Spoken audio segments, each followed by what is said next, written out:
Hi, and thank you all for joining us today. We are broadcasting live on the United Public Radio Network and the UFO Paranormal Radio Network, 105.3 on the Gulf Coast and 107.7 FM in New Orleans. Hello, everyone. Thank you so much for joining us today, and welcome to Ethereal Encounters Unveiled. Today, as you just heard, we are broadcasting live on the United Public Radio Network and the UFO Paranormal Radio Network, which is 105.3 on the Gulf Coast and 107.7 FM in beautiful New Orleans. Please join us in one of our various chat rooms. This way you can connect with our hosts and all of their guests. So make sure that you always join in the chat room. Today, we have a truly fascinating guest with us. Her name is Lorilei Potvin. She is a Canadian clairvoyant medium, a crystal Reiki master, an Akashic Records practitioner, and a well-known voice on the United Public Radio Network with her shows, The Angel Rock and Beneath the Hollow Moon. Lorilei brings a very unique and multifaceted perspective to this unseen world. Her work delves into topics that many of us call now high strangeness, from extraterrestrial encounters to cryptids like Dogman, to the powerful concept of tulpas and egregores, and even the mysteries of the Dubik boxes.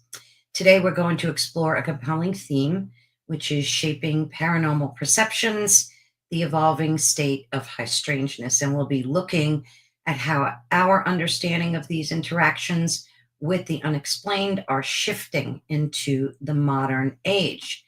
So, Lorilei has not yet joined us, but in the meanwhile, we will say hello to all of our dear friends. How are you, Heidi? Always such a pleasure to see you. Always so thrilling. And let me get Lorilei's ticker running up here. So in case you want to find her, you can find her on Facebook. She's very active on there.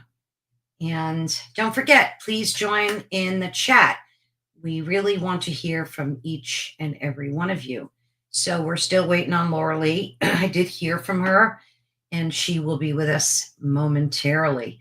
So I think it's really important to delve into this topic because it's very prevalent, especially in this day and age where many of us are having our own spiritual awakenings. And when I say many of us, there are many of us. And here comes Lorilei. I see her popping in. Let me get this ready to go. Lorilei! I keep hitting the button. Sorry. I was surprised you started at 5 because we usually start 10 minutes after the hour, so I apologize. Yeah, no, I noticed that. Some of you guys start at 10 after. We're supposed to. Is that right? Michelle never told me. That's why I would have been here. I thought, we got 10 minutes to talk. That's okay. I was blabbering away. I apologize, guys, because that's why we start at 10 after this tonight. We'll start at 10 after 7 Eastern. So yeah, I guess I should start doing that moving forward. You know, and it's funny because Michelle helps me set things up for Rumble, and it's always at 5, like it's always on the hour. So I never, because that's why I wouldn't even have ran out. It's so hot. I look like my hair is melting. I have no idea why it's so dark. I have a light, I have a window, and I have a light. So I apologize, guys, because I thought, we got lots of time. That's I said I'll be there in 2 minutes. I thought we got 10 minutes to chat. So sorry. Hi, nice to see you.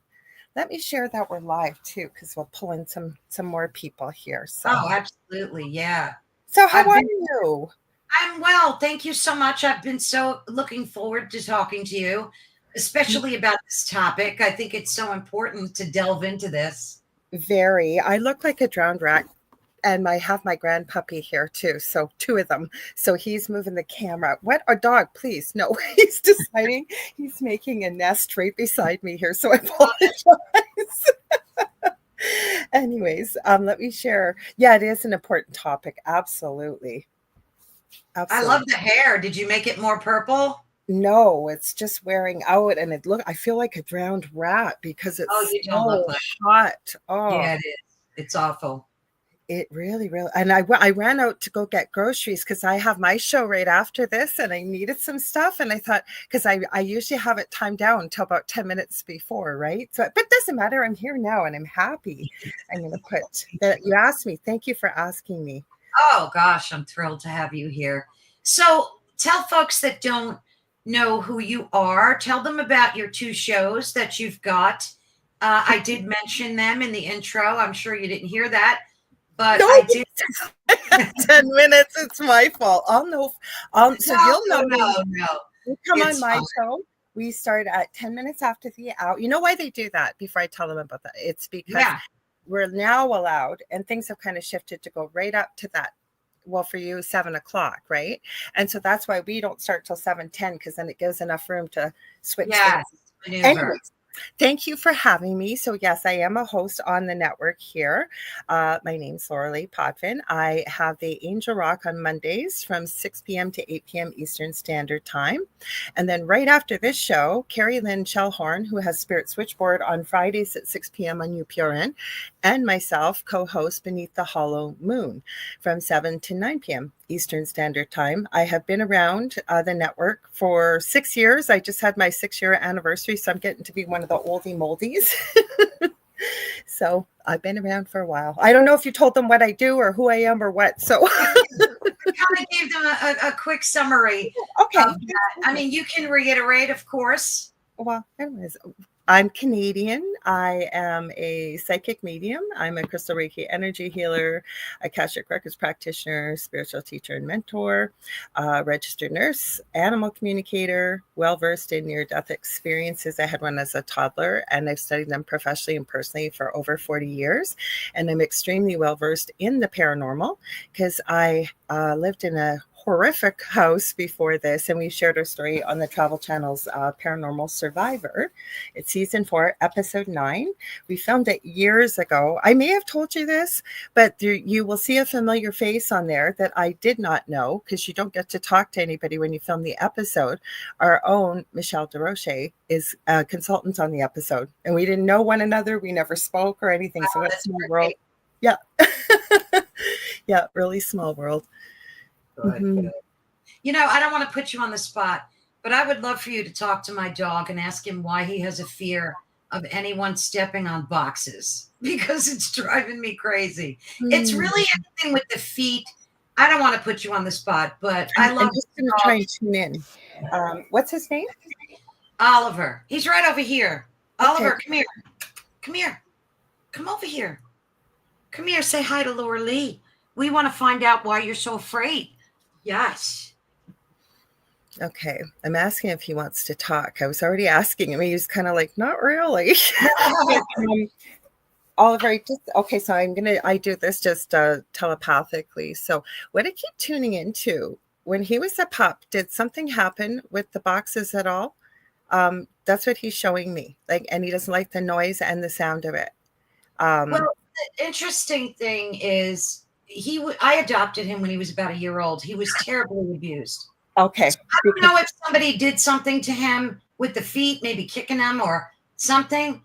But, you know, like if I step on a tissue box, he flips out. Or any box. So I don't know if somebody did something to him. Because that's what I was picking up. I didn't want to assume because we're not always correct. But what I'm getting from him, I didn't think you had him from puppyhood because as I'm asking him, I don't know if he was kept in a box, like he was caged in a box. Yes. And he associates the noise and he can see it. And it really scares him. So the interesting thing about animals is they live in the now, although they're like us, they still hang on to that kind of trauma. Now, some things I could suggest that may help. Does he have some young? Hi, Patsy. I see you there. He's adorable, by the way. And he knows it too. So does he have some yummy treats? He's telling me chicken. Does he get chicken? In his world. He just said chicken. So what I might suggest, have you ever clicker trained with an animal before, a pet? Did I ever what? I'm sorry. Clicker train? No. Okay, so this is kind of dog training as well as, and what you do. You don't have to have a clicker. You can get them at any pet store. It's how. Yeah. Okay, Rogaroo, you're going to have to go out of here if you keep hitting your butt on my and Grandma's computer. Anyways, so you can just use your tongue if you want, but you're gonna make a noise like a, and that's what the clicker makes. And so you click it when he looks. Give me a little treat. Click, treat, click, treat, and this can work for anybody, by the way. Click, treat. So when Oliver is going to associate that noise with something good, really good. And then what you can do to start to desensitize him, you're not going to step on the box, but maybe bring the box close, bring the box a little closer. And every time he sits or he stays calm, click, treat, click, treat. So you're going to get him used to the box so that he can associate. I mean, it's a long process, but you can help desensitize him to that. I mean, I can tell him all I want that there's nothing to be afraid of, but that's his experiences, right, with what he's had with it. And he's got ingrained into him is what I'm picking up, that he's really afraid of the box. It brings back a lot of bad memories, right? Because he's showing me like locked in a box, like box. Yeah, he was. Puppy. He was. Mm-hmm. That's exactly correct. Yeah, it's heartbreaking for me. And I know that you communicate with animals, and I just, I'm trying my best to like desensitize him. I show him the box and I touch it and tell him it's okay. And okay. So dog training 101, because my dog is suddenly, Emmy, as she gets older, I fear a little bit of fireworks and lightning. So when we pet our dogs, and of course we want to do that, right? We do that with our kids or people we love. We want to say it's okay and pet them and tell them it's okay, but we're reinforcing that behavior. Right. So the clicker doesn't really associate anything. Oliver will eventually associate the clicker. You don't have to have a clicker. You can just make a noise and everything's the same noise. And it's called loading the clicker. That's how they train dolphins. That's how they train whales. That's how it's clicker training. Okay. I'm going to try that for sure. Yeah. And so I would just bring the box not too close, just even if it's way across the room. And then every couple of days, if you want, just move a little closer. And if he freaks out, just distraction, or not making a big deal out of it. And then eventually you will get there. It will help you. Good. Yeah, because it's heartbreaking. It really is. I hate to see him get free. I know he has that trauma. It's but when we think of the trauma, believe it or not, our animals, I always say we don't get the animals we necessarily want. We get the animals we need. Our animals communicate with us telepathically all day long. And they're very in-depth and in tune to our emotions. Have you ever watched those shows? Like I was watching The Dog Daddy. There's and you see them have this direct change with these animals almost immediately, right? Yeah. And the reason why, because they understand about energy and holding that alpha position. It's all about just sitting tall, right? And the leash communicates the information to, say, your dog when you're walking. They pick that up. So when we feel bad, right, then, and it's not your fault, but you feel bad because you're very empathetic. Your dog's picking this up as, oh, mommy's feeling really bad about this box too, right? So they're picking that up as well. It almost reinforces it. So that makes sense. Yeah, that makes I'm going to definitely try that. I'll do anything for this dog. So thank you. You can also try Rescue Remedy. Like if you've got dogs the one that's really amazing and is my mentor is Julie Jean Bassett. And she always comes to most of my shows. I've taken her animal communication course. She's worked with some of my animals. She is just astounding. And I've seen major changes. Like one time, somebody that I know well that has been a guest many times on my show, and their 12-year-old dog was really, really ill. And I don't usually do this, but I reached out to Julie and just said, is there any way you can help?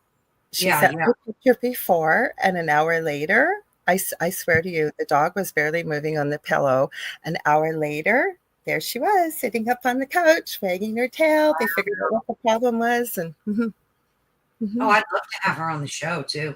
Oh, I'll connect you with her. She's Oh, amazing. We love her. And she's a shamanic practitioner too. I've had a life-changing session with her. One of these days, I'm going to book another one with her. So you can find her on juliejeanbassett.com for your listeners.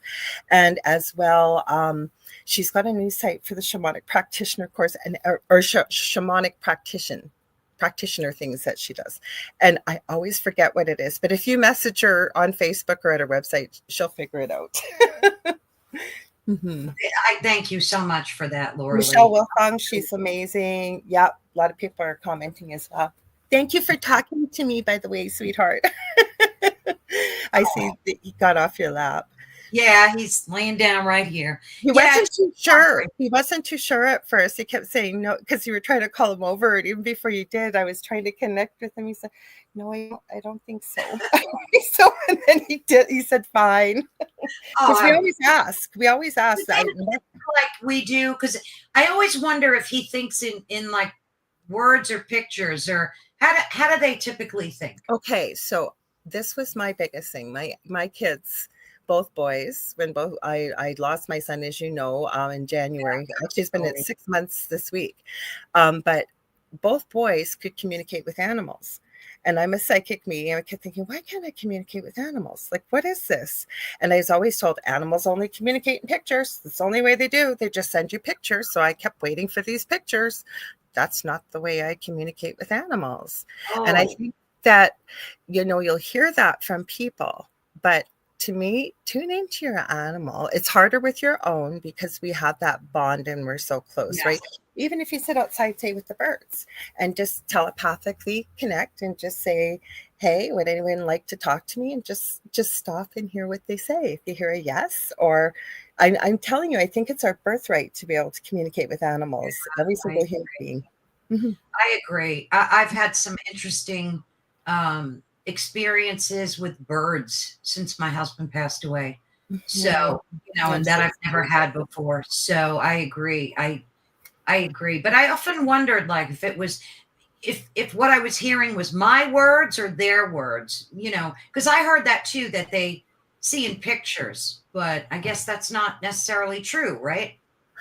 Well, that was my biggest thing. So I took Julie's course, and I still remember we all sent in pictures. There's beautiful people. She's since run a second one at the end of June. And so I didn't even know I knew about her stepmom's service dog. I don't think he's no longer Earthside, but I didn't know what he looked like, didn't know his name. So who do I get? The service dog. This dog gave me the taste of the medication because he was being treated for cancer, gave me pain in my arm for the paw, gave me all this information. And it taught me a really valuable lesson that I think that because we're all connected with universal consciousness, I also think, animals are so wise. I call them earth angels. And I think they will communicate with you using all of your senses. That's what I learned. And it's not just, they're going to send me a picture. So when I'm connecting now, I stay open and I check in with all my senses. What do I see? What do I taste? What do I feel? What do I hear? And I found that really works well. So you might want to try that, because I bet you everybody can do this. And don't doubt it. Just see what happens. Just see what happens. Like I always tell people that too. Just follow it for a day. See what happens. So instead of doubting. I agree. It's funny because sometimes I'll call him telepathically. Like if I'm sitting here and he's inside, and he does come in. So that's kind of trippy. So I'm able to like do that with him, but I feel too much of his pain. And sometimes that gets in the way because I know what he's been through. I heard some horror stories. That's why it's hard to communicate with our own animals when we're trying this. Plus, that's the hard part, to leave that story, because they're picking up on the energy that you are feeling because you are empathic and you care so much and you love him so much. But he's also picking up on, you feel bad when you connect with that thought, right? I love what Heidi said. Yeah, me too. I didn't know that about you, Heidi. That's awesome. Yeah, comment away with any other feedback that you have, Heidi, of course. I mean, So she people already, that are listening, in case they can't see it, Heidi said I was yeah, taught an animal communication course at Boulder Psychic Institute to communicate with wild animals, to bring my attention to my crown chakra, and continue to say hello. And I've had animals come right up to me. I have that happen all the time, Heidi. And everybody has a little trick. And the one that, believe it or not, our own Kerrilynn Shellhorn, I always, you know what, I learned from other people, and that's how we learn, right? Learn to connect. absolutely. And I've taken a couple of her courses. She's incredible, such an incredible teacher. And I love what she says. You know, she's got the Carrie Lynn Shellhorn's, I think it's called Morning Porch on Facebook. It's kind of Yeah. a psychic intuitive practice group. And, you know, she teaches you to connect with your heart. You can't go wrong focusing on love, right? But also, and I use this for remote viewing too, breathing in light, more light, connecting to source, or, you know, whatever your belief system is, and breathing Mhm. out what no longer serves me, and breathing more and more in, focusing on that love. Or I love what Heidi shared. So there's lots of different ways to do it. So you find what works best for yourself, and you try it. And see what Yeah. happens. Mhm. Yeah. Speaking of Carrie Lynn, I have my interview with her airing tomorrow at Oh, 3 do p.m. you? So, Oh, folks, wonderful. forget to tune in to that. That's going to Mhm, be a great one, I know. And you'll mhm, see it blasted all over social media as well. mhm. But yeah, thank you so much. I mean, I didn't intend to talk to you about pets, but I'm so glad that I did. I told you we could talk about whatever you wanted. I'm just glad it wasn't 10 minutes late or something. Oh, no, it's fine. It's Mhm. fine. You're right, Heidi. We all do have our unique ways of But that was communicating. my problem too, because everybody told me, oh, pets only communicate with pictures. That's all they do is pictures. So I kept waiting for these pictures and thinking, like, why am I not getting pictures? Like, I'm not getting pictures. And I found out that the way it works for myself is to, like I said, ground yourself always, no matter when you're attempting to Yeah. communicate with the other side, then focusing on that love, if you will. And like Heidi said, you can't go wrong opening up that. If people don't know what a chakra or a chakra is, I call it a chakra. We have 7 invisible ones that go through Mhm. our core energy vortices, if you will. We have many more.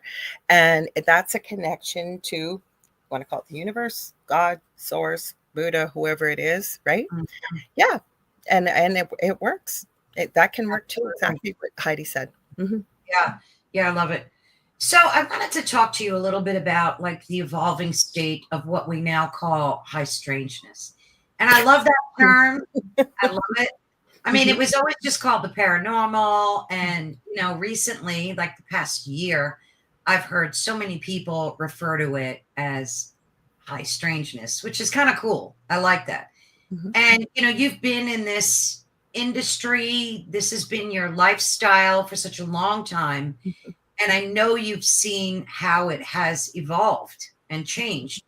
Mhm. So, do you believe, first and foremost, that there's a particular type of like life path that draws maybe an individual into engagement with paranormal?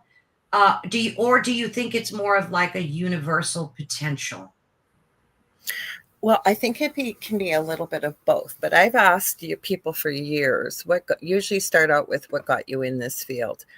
The majority, not everybody, but a good proportion is somebody experienced something as a child that was Mm, either very terrifying, very unexplainable. Maybe they saw it, but nobody else did. And it stuck with them. Like, what was this? It was life changing. For example, with my experience, I always said, I want nothing to do with the dark. I only want to work with the light. And I kind of got the exact opposite. So when I think back of the experience that we went through in our previous home, um, I almost believe I may have set this up to happen, some type of profound experience like this. Because I don't think I would be doing that, working in this field, had I not had that experience. Because I wanted to be a doctor. I mean, I'm a nurse. I wanted to before I'd hurt my back, I planned to then go back to school and do that. So I've always believed, looking back on it now, something profound really would have had to shake things up for me to pursue what I'm doing now. So I think it's a little bit of both. Plus, it can be as simple as, and I'm sure you've run into people that, the paranormal, I'm going to give it almost 20 years. It's been kind of commonplace now on TV and TV shows, and people are getting drawn into it, and they're seeing and experiencing things that weren't commonplace really before then. So I also think that it's a little bit of that as well, right? Yeah. Like people are seeing it and going, I got to know more. I want to be part of a team. I want to go out and investigate. I want to find out, what is this? Is it real? Like, why have I not heard about this? So I don't know if that's the answer you were looking for or not. Yeah, it's all of the above. So for you, let's just kind of give an overview of what happened to you in your home. So in case folks haven't heard, maybe you could do like a quick overview of that. Okay, so I was still married to my first husband. And when I do talks, sometimes I'll do one called "What Do Tattoos and Angel Cards Have to Do with One Another?" Basically nothing. I had decided to go get my first tattoo. I was just turning 40 at the time. Now, I've had weird, strange stuff around me my entire life. My dad's mother was highly intuitive, like knew when her third son died in a car accident at the exact moment. So it runs on my dad's side.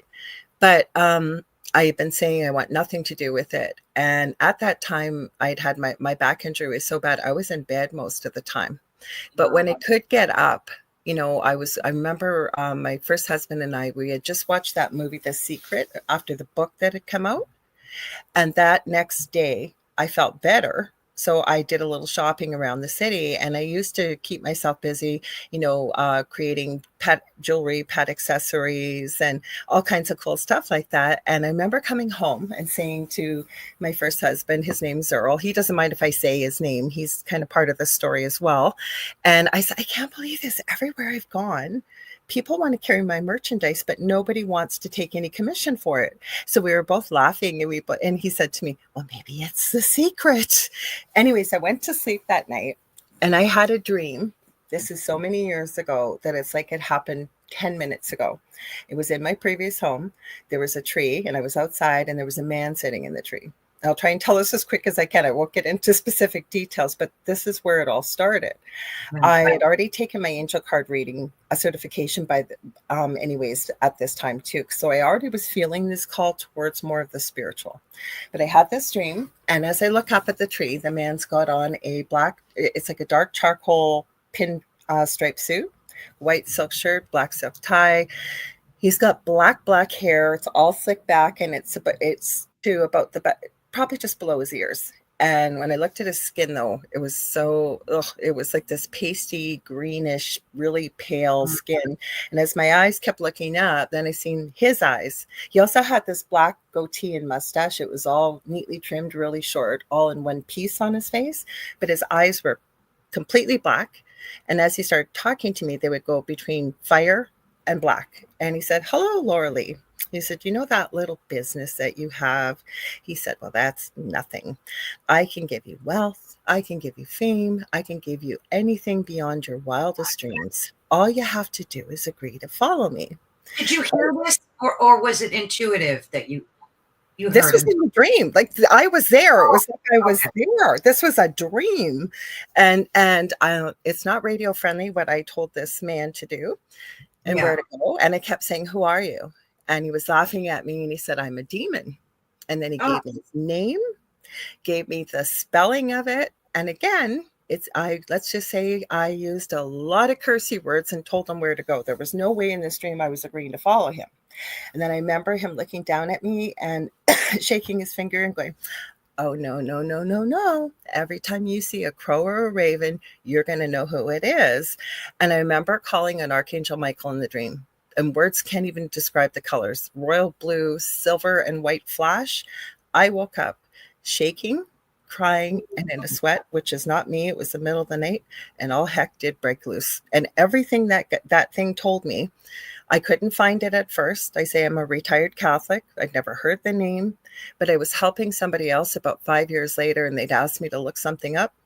Everything that was in my dream, I found all written down on paper, including the spelling, the animal form, everything. Mm-hmm.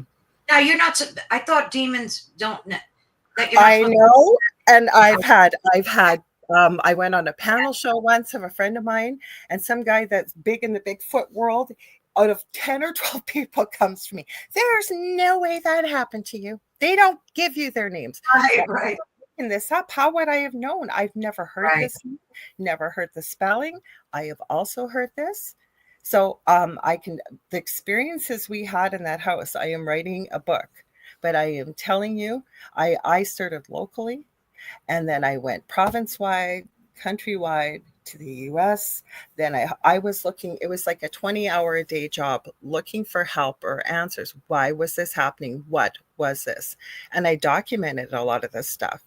So I didn't make this stuff up. I know you believe me, but for anybody listening. So from what I've learned of demons, and no, they are not around every corner. They are not that common. But I have a big dog, and when they go number 2, we'll say, it's horrific. Well, you'd be walking along in the house, and all of a sudden it would be like 1,000 giant German shepherds had gone for a number 2 dump, like almost gagging, and then it'd be there for 5-10 minutes. It would be gone. My partner's been thrown 15 feet across the kitchen. Burns. Yeah, I saw the episode. Mm-hmm. It was horrifying. Mm-hmm. I'm glad you didn't tell us the name of the demon either. I won't. I've had people contact me to try and tell me. I am not afraid of it. I think that we are all blessed with dominion to stand in our own power. But it's not something that people should take lightly, because I have run into people who will say, well, you just send that. When I was looking for help years ago, you just send that my way and I'll kick it in the butt. Or I've met people, well, I've never had an experience. I'd really like to. And I've really warned them, do not dig into this. It's an F around and find out kind of situation, you know? Well, because they think they're dealing with something with what we would think with our human eyes. No, these things are older than time itself. And you're one tiny little puny human. And the problem is they don't just present themselves and say, here I am all of a sudden. Like, yes, it was a very unusual experience for me. But the thing is, they go after your wealth. They go after your finances. They go after your health. They go after your innocent little ones below, like pets. They go after kids, grandkids, things you can't control. That, like I said, they're not dealing with something on a human level here. So I tell people, that's why I don't get the name out. Because bless you for that. So how did this end for you? Tell folks, did it leave? Did you do what did you do? I lost my house. I lost my house and I walked away from it. And we could never find help when we left. Every time somebody was supposed to come, it was terrible. Somebody would either get sick, or a family member would die, or they'd get pulled in a different direction. We just left. I have had somebody since that has gone there to check in and make sure that nothing was. I was going to ask you that. Mm-hmm. Mm-hmm. We couldn't find any help. We just left. The house was all full of black mold. Like, everything that could have gone wrong in that house did. Everything that was broken. I had 13 tires on one of my vehicles all the time, camera batteries, a furnace, anything, 5 lawnmowers in one summer, not because nobody didn't know how to cut grass. Like, I'm telling you, anything that could possibly happen would happen, because they want you in that state. Yes. That's the loosh that it lives off of. I'm so sorry you had to go through that. Right, because now, you know what? I love where I am. And I've learned so much that I can help other people. Yes. I'm happy with where I am. Like I say, I wouldn't wish this on a blade of grass. And I say, I'm not that I'm any better than a blade of grass, because I do believe that we're all connected. But like I say, that what it's taught me and what I've learned and the people that I've met, I think it's about how we perceive the situations that we go through. Yeah. Mm-hmm. So before you experienced all this, you were very firm about, I don't want to have anything to do with the dark. Nope. And you got like pulled into it, but it turned out to be a beautiful life lesson for you. It had you end up where you're at now. So it had purpose and meaning, I would imagine, as horrible as it was to I've go. had things my whole life as a nurse. Like I remember telling one of my best friends that I knew from the age of 16, we were each other's maids of honor, and we kind of grown apart over the years. And I had lunch with her and I thought, oh God, how am I going to tell her what I'm doing? And when I did, she just went, that doesn't surprise me. And I said, what do you mean it doesn't surprise me? And she said, when we lived together, you would know things. I would know how you know them, even as a nurse walking in. But I can tell you, even when I was between 7 and 8, we moved to a brand new home from the ground up. Every night for about 4 or 5 months, I knew nothing of the paranormal. I knew nothing about it. Every night I would wake up at 3 a.m. unable to breathe. I couldn't get a breath in, couldn't get a breath out. It would feel like I was being choked. Yeah. Now, the doctor diagnosed me apparently with asthma, put me on medication for about a month, and it stopped. But I can tell you, being a nurse, and my kids have had asthma, that was no asthma attack. Oh, well, fellow sister Patsy says I'm a retired RN. Yeah. Fellow sister nurse. My son's a nurse too. I did not know that. Yeah, and it's so weird how he became. I'll tell you real quick. He always worked in corporate America. And he had a great job, 6 figures in the whole 9 yards. And he had a calling to do ambulance EMT volunteer. And he did that at the same time. And then that kind of just made him realize that his mission in life was to help other people. So while he was working, he went to school to become an RN. And now, it was just a real calling for him. God bless him. I'm glad that he did that. Good for They're him. a unique group of people. They really are. It's a tough gig. Yeah, it's not easy. It's not easy being a nurse. I mean, I see. Sorry, I didn't mean to cut you off. Go ahead. What was the last part you said? I said I see it firsthand now, and you lived it. So, well, I have to tell you though that I love high tech stuff. I've worked in the NICU. I did as a student a couple months as a ICU nurse. I love using my brain like that. But the most rewarding thing was when I got a job working out in the community. I worked with, it was the most dangerous part of the city, and with really, really difficult cases, a lot of, we'll say substance abuse, a lot of taking of life, a lot of stuff, but that was life-changing for me. And the other part that really I am passionate about, and I think it's really helped even with losing my own son, is working in palliative care. Definitely. Yes, it's so rewarding. I know it sounds for most people like, why would you want to work in that? But I'm telling you, I'm still very, very passionate about all people having the right to die with dignity and being important. And I know Canada's got this whole, not to get into Canadian politics. This whole euthanasia program going on. That's the topic of a lot of controversy all over the internet. I mean, I've been reading about it. And here too. Yeah, it's sad, and there's a lot of diverse opinions about it, of course, but I don't know. It's just a whole thing. Do you find that you have trepidation about meeting new people and telling them about the work and the life that you live currently, and this type of high strangeness that you live on a daily basis? Do you have any? No. And the reason why is I don't bring it up. So, I wouldn't lie to somebody if they ask me what I do. I just usually say I work from home. But invariably, if you're in with a group of people, somebody's going to say something. It's going to nudge the door open a little bit and a little bit more, a little bit more. For example, my partner's friends all know what I do, and they don't give me a hard time about it, but they don't necessarily want to hear about it. And so I don't run around telling people. If they want to know or they're interested or there's something that comes up in the conversation, I'm happy to, have a conversation about it. But I just really feel, and I'm not hiding stuff from people. It's just that not everybody believes in this, right? And then, because the first thing, if you tell people you're a psychic medium, what's my future? Predict my future. I've even had a doctor do that.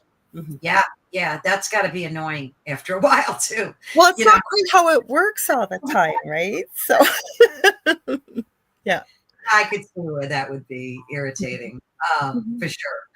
But yeah, and I find it difficult even telling people that I'm an empath, and that too is not something that I talk about a lot with a lot of different people. And I've had that since, I've had that gift, and I call it a gift since as Mhm. far back as I can remember.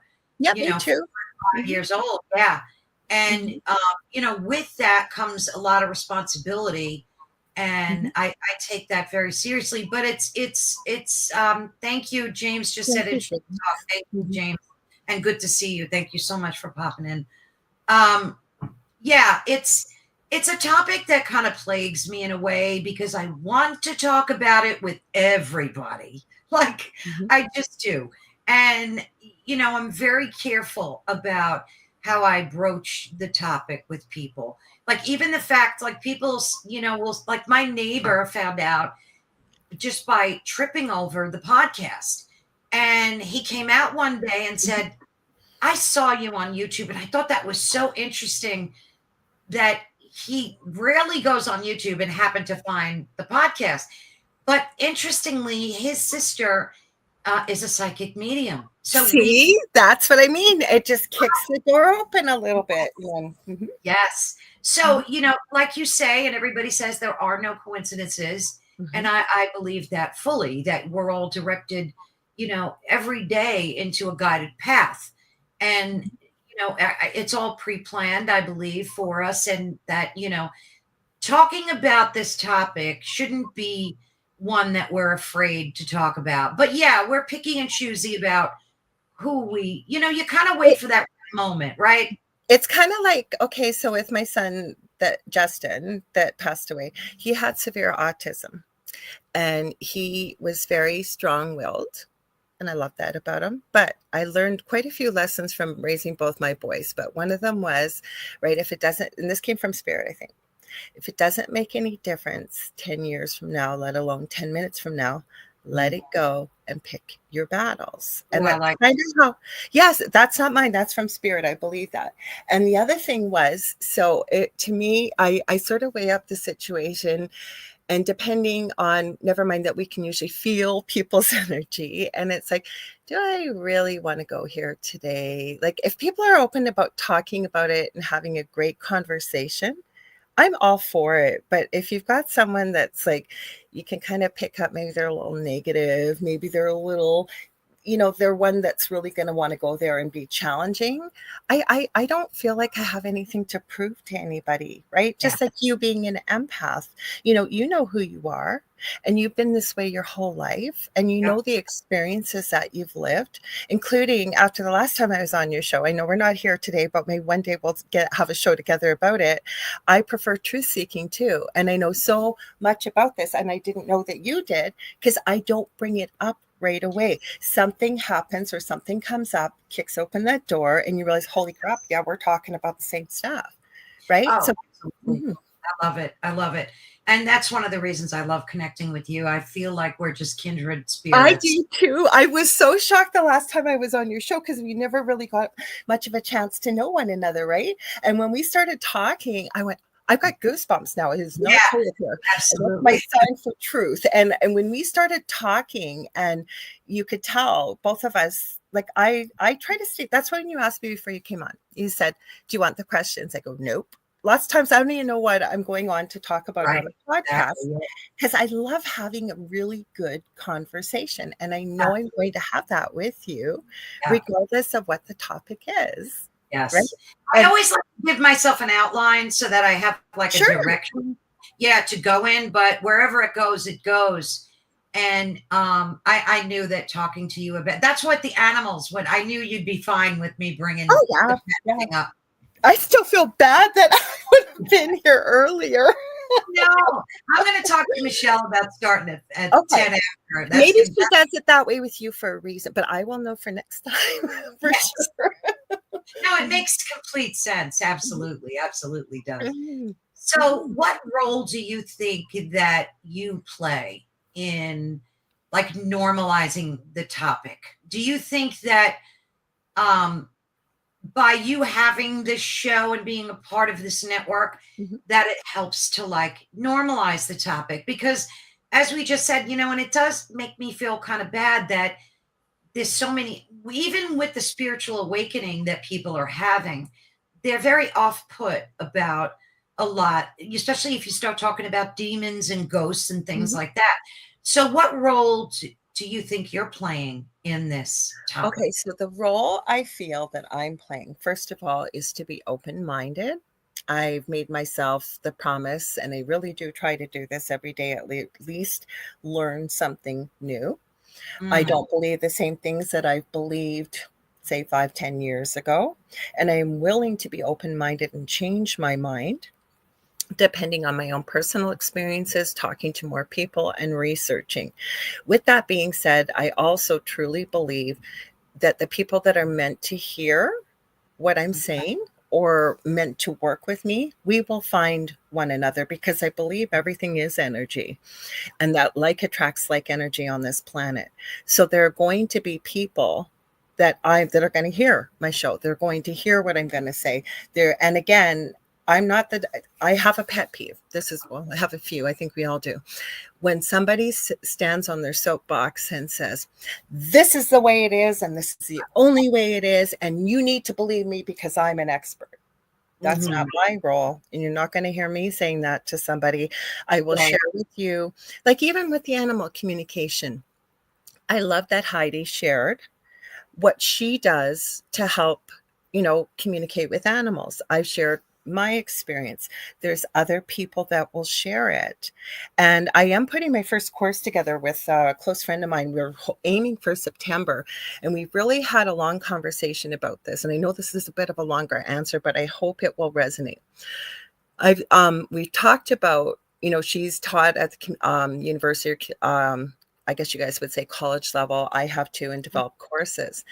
Even taking spiritual courses, there is always, one or two people that'll be sitting there, and, the person that's teaching will walk you through an exercise. And there's always one or two people that didn't have an experience like the rest of the class. And then they'll say, geez, maybe I'm just not meant to be here. No, you're Mhm, meant to be here because you're here. And I right. think that that's our role as a teacher when we're helping people get in touch with their intuitive side. And I believe all humans can do this. I do, as well as beings, animals, plants, you name it.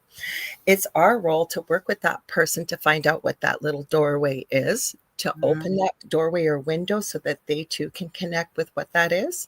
And I think that that's part of my role here. yeah. You will never find me giving somebody a hard time on my show that's a guest. Sometimes I don't meet them till 5 minutes before they come on. I think that's up to my audience. And even before a show, I always say, okay, where are we going with this, spirit?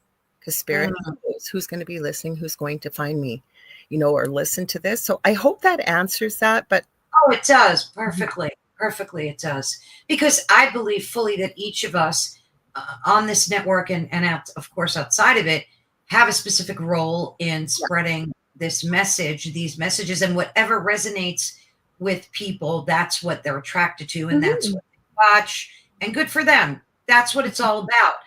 The thing I don't like, and the thing I strive for, if you don't mind, I try to leave my ego out of this completely. Because, first of all, I'm interviewing my guests, Mhm. you. And yeah, I'll give my opinion about things if I'm asked, absolutely. But I Mhm. noticed that even in the ufology community, the ego has managed to find its way in there. And It's it's spirit really rolling. sad. It's really sad. And I've noticed it in this, not in this community per se, not in our network, but I just mean generally um, it's kind of found its way in it, I think it just finds its way everywhere, but sadly. And I think it's, with someone like you could clearly see just from hearing you speak that what you're doing is for the betterment of, like, not to sound dramatic, but Mhm. the betterment of mankind. Talking about chills, I just got them. But I think that you have clearly left your ego outside of what you do. Am I hitting I, this? I have I have a actually interesting thing to say about that, but I see that somebody in French is here. They say bonsoir à vous deux, and they'll say bonsoir. Oh, I interviewed him. Je peux parler un peu de français si tu parles lentement. or to écrire les mots there. Okay, so with the ego, I had a mentor with my Akashic Records mentor. We are seeing this everywhere. I am also seeing with the spirituality world. And I have no problem with religion. I always say it doesn't matter what vehicle you drive, if it gets you to the same destination and you find yourself in a place of love and you're helping others and being kind to one another, you travel in that vehicle. But when you're slapping on that, you're renouncing religion, for example, and you're saying, I'm nothing but spiritual, but it's all about religious dogma and fear and things like that, right? I'm seeing this in all these communities. And it's sad, but I have to tell you, I'm going to get to the ego. I was 18 going on 19, I was working in a nursing home. I worked all the way through university, going to school for a nurse. And I just made this statement not too long ago. I said, oh my goodness, it doesn't matter. Like it was like 80 and 90-year-old people back then. Doesn't matter what grade, what place we go. People are acting like they're still back in middle school or grade school. And it's like, it doesn't have to be that way, people. So I had a mentor, Amy, and she was my, not Crystal Reiki, Akashic Records practitioner. And I love how she taught us. And she said, because you always hear in the spiritual world, you've got to banish the ego. Well, you can't banish the ego because it's part of who you are. So what she taught us to do, and I love this, is treat it almost like it has a personality. So you say, like I'm going to do an Akashic Records reading with you. Now, I'm not going to say this out loud. I would do it all in the mind space, but I would invite my ego to be alongside, sit on the sideline and be a curious participant. I like that. Feels included. So it doesn't need to jump in because it's already been invited to the party, if you will. Sounds a little silly, but it's been invited. I acknowledge you. I know you're there. I don't need your help. You just sit and observe. And then, I think for me anyways, it really resonated with the fact that, because as much as we want to banish our egos, we can't. Even when I say it's not my job to judge, right? It's not. But as human beings, we all judge. We do. Even if you're trying to be cognizant of it. So I don't know if I'm helping humanity, but how I look at it is I try to walk the walk of the talk that I do. I'm not always perfect, but I really do believe that the people that are meant to work with me or I'm meant to work with them, we will find one another. And I'm trying to go in from a place of love. I'm going to go back to when my son passed away. And I said a couple days later, I don't like this. I don't like the way I'm feeling. And I've been through much death, obviously, working in the death and dying field. I've had other relatives that pass away. And the advice I got from Spirit was, the only way through this is through this. So you have to feel the feelings. So there's going to be good days and there's going to not be so good days. Oh, absolutely. And giving yourself the grace and the love and holding the space that you would for anybody else going through this. Now, the other piece of advice that I love, and I think it could help in any situation, is find whatever brings you joy. Even if it's for a minute, even if it's for 5 minutes, pursue what brings you joy. And I think that when you try to live in that type of space, and it doesn't always happen, I'm not perfect, but I really do try to do that. So I'm not going forth with, oh my God, I'm a savior to humanity. That's not what it is. I'm doing what I love and it's bringing me joy and it's making me happy. And if I can help other people, that's a bonus. Does that make sense? Oh gosh, that was beautiful. Perfectly said, Lorilie. Thank you. Yeah. Do you think that the world of high strangeness is impacting, say, physics or the sciences in any way? Do you think that there's a bridge between the two? And if so, how? Well, I think that we've always been told that science, right, We got to follow the science. I do believe that numbers don't lie. That's one thing. But where I think it's impacting science is when we get into the quantum and quantum physics, because I think we're starting to really start to understand where Tesla left off and even what he did leave, and starting to make some sense of some of these things. Because one of the things I will tell you that I do believe part of my role is here on this planet. And again, these are going to be the people I'm either going to meet, or they may hear me, or I may interact with them, is to remind human beings how incredibly powerful we are, and not from an egotistical perspective, but with our thoughts, our thoughts, our words, and our emotions. And this is where I think science intersects, that as humanity starts to awaken and recognize that I am the creator of my universe, right? And so then you meet people that life is not going well. Well, I didn't create this. There's no way I created it.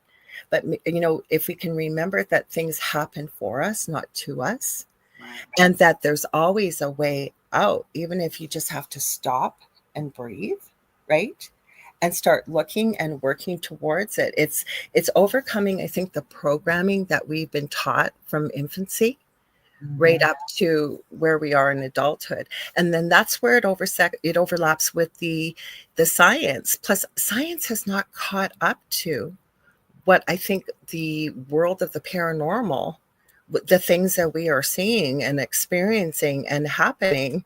Like, I can tell you, I'm not trying to promote my show after this, but Kerrilynn and I are doing portals tonight and talking about some things that we never thought were portals, or things that we're seeing. Like, how does that catch up with science? And then you start getting into the quantum, right? So Yes, I think absolutely. science is starting to shift a bit. Not everybody, but it's starting to shift. The other thing that I think, and I'll be very careful with this because we're on YouTube, over the last 5+ years, and we've always relied on the science. And now we've started to see that some of that science isn't quite what has been presented to us. Yeah. There's a lot of that. And Michelle said sometimes you got to walk through it, even when the outcome's not in our favor. And that's so true. Because there's a lesson in it. Yeah, it is. Yeah, I agree with that fully. Yeah, we're live. Taurus Girl says, "Are we live?" Hello. Yeah, and especially when you look at CERN and the Large Hadron Collider. We'll be talking about CERN after this. Oh, I can't wait to watch that. That's going to be amazing. And what happened January 1st, 2024 at Bayside Mall in Florida. Oh, that whole thing. Why is that so covert? Like, there were hundreds of cop cars there, and video too that people took of this creature, these entities that came through portals. And for you folks that have never heard about it, you should. Oh, you got it. Well, we're going to be talking about it, but we also have a video of, I think we're going to be showing this one tonight. It was of a baby, and a baby coming in not programmed, and who they are versus the programming that starts. I don't know if it's that one, but we've got a couple video clips and things, because even talking about with science, right? I like there's science, what we've been taught. And now I don't know, you can call it the veil thinner. I don't know if you can call it the turmoil in the world. We are seeing things that we've never ever even seen before. Like, my mind is blown, like, from dinosaurs. And again, I know there's AI. I know dragons. This video of dragons. It's great. The only thing that I find a little disheartening is because of the evolution of AI, and now you've got all these super AI and all this stuff coming. When I watch a video, I think, is this real or is this AI? It's like, and it's so disheartening, because I want to believe that these videos are real, but you just don't know. You don't. And then the other thing is, right, when you go back to the first Terminator movie, and the company in there was Skynet. Well, guys, there's a actual company named Skynet that makes the kind of stuff that sort of went back historically with the Terminator, right? And we're moving into AI and robotics. So it, was that predictive programming? Was it predicting the future? Was enough people that saw it and thought about it and, collectively, energetically created some of this stuff? Like, there's things to look at that. But I will share this with you because I do work with a few people connecting with spirit on the other side. And I could, now, maybe we're not right, but it makes sense to me, is that, at least when you're dealing with a human being, right? Human beings can be unpredictable, but they also have empathy. So, they're not going to defer to logic. Say there's a difficult decision to make, to be careful on YouTube. But I've also received the other two ladies as well, that the creators of these beings that can look very human, some of the ones that are being created, the one thing we can't figure out is how do we do what we do, especially when it's intuitive, right? Could you tell somebody how you receive messages from spirit or whatever? We all do it, even just connecting with animals tonight, right? Right. So, and I know it's not quite what we're seeing on film with AI. I know you were talking about something different there because, yes, it is very frustrating and I think dangerous too. Absolutely. It absolutely is. And, like even with CERN, I knew from the get-go that this was up to no good, just up to no good, whatever it is they're doing over there. And, I read a lot of different stories about what's going on over there. Who knows? Now they're coming out saying that, and these are in actual articles, like from reputable websites, not, some woo-woo website. So what are they letting in? And then I got it wasn't just CERN. Oh, it went through my, it'll come back to me as I'm talking. It was, that's it. I want to ask you, or anybody in the chat, because I have not found a satisfactory answer. What the heck did the Pope open on, was it Christmas Eve or Christmas Day? They called them portals. Yeah. On top of it, one that had never supposedly been opened. Correct. What did you open? Yeah. Well, if you notice, it was so hush hush. There was all this, blast about it before it happened. And then after, hi, Sherry. And then after that, sorry, I was reading the comments. After it happened, it just went away. And I did some digging into it, and you really couldn't find exactly what happened. There was a lot of ceremonial stuff that looked really sketch to me. At his funeral, I was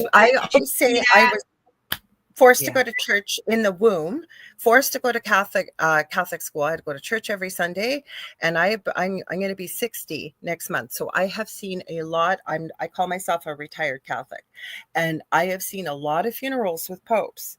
I have never seen what happened in that funeral for the last pope. Never. The pointy hats and the whole thing.